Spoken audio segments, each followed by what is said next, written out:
안녕하세요. 책 읽어주는 문소리입니다. 이번 시간도 지난 시간에 이어서 읽어드리겠습니다. 예수님이 우리 죄를 다 사하셨기에 로마서 3장 23절에서 모든 사람이 죄를 범하였음에 하나님의 영광에 이르지 못하더니 라고 한 다음에 24절에서 그리스도 예수 안에 있는 구속으로 말미암아 하나님의 은혜로 값없이 어렵다 하심을 얻은 자 되었느니라 라고 했다. 로마서 3장 23절은 우리가 죄를 지은 죄인이라고 하고 24절은 어인이라고 말하고 있다. 그렇다면 결과는 무엇인가?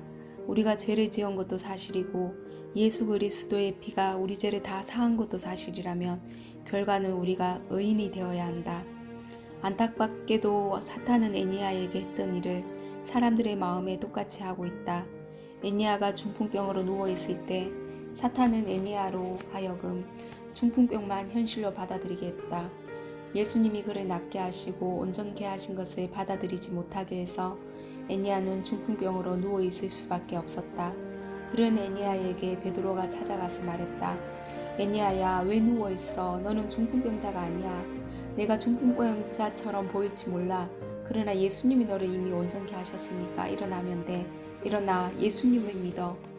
베드로의 말을 듣고 애니야가 일어났을 때 애니야는 더 이상 중풍병자가 아니었다. 그는 자신이 누워있던 침상을 정돈하고 베드로를 섬기는 사람이 되었다. 우리가 죄를 지었으니 당연히 죄인이다. 그런데 거기 머물러 있는 것은 죄를 지은 우리만 바라보고 우리를 온전케 하신 예수 그리스도를 바라보는 눈은 없는 것이다. 입으로는 예수님이 날 위해 십자가에 못 박혀 죽어서 내 죄를 사하셨다고 말하지만 그 능력을 맛보지 못해 여전히 죄에 빠져서 사는 사람들이 얼마나 많은지 모른다. 내가 죄를 지은 것도 사실이지만 예수님이 십자가에 못 박혀 죽으셔서 내 죄를 다 씻으신 것도 사실이다. 그러므로 내가 죄를 지은 사실만 받아들이지 말고 예수님이 십자가에서 내 죄를 사하신 사실도 받아들여야 한다. 그러면 내가 죄인일 수가 없다. 십자가의 피로 내 죄가 씻어진 사실을 받아들이면 내가 어렵게 된다.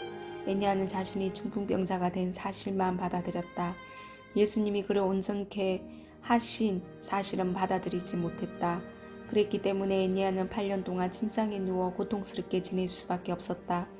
그런데 어느 날 베드로를 만나 눈에 보이는 중풍병만 말고 자기를 온전하고 거룩하게 하시고 낫게 하신 예수님의 능력을 발견했다. 예수님께서 나를 온전하게 하셨구나. 예수님께서 나를 낫게 하셨구나. 애니야가 그 사실을 받아들이는 순간 중풍병은 아무 힘이 없었다. 애니야는 중풍병자가 아니라 온전히 나은 사람이 되었다. 우리가 죄를 지은 사실만 바라보고 우리를 온전케 하신 예수님을 바라보지 않으면 여전히 죄에 머물 수밖에 없다. 그러므로 우리는 예수 그리스도의 보혈이 우리를 깨끗하게 한 것도 바라보아야 한다. 돼지우리에 있던 탕자가 어느 날 아버지 집을 바라보았을 때 그는 아버지 집을 향하여 갈 수 있었다. 굶어 죽어가던 사마리아 성 사람들이 엘리사의 말을 들었을 때 양식이 풍성한 세계를 바라보며 하나님의 은혜를 누릴 수 있었다.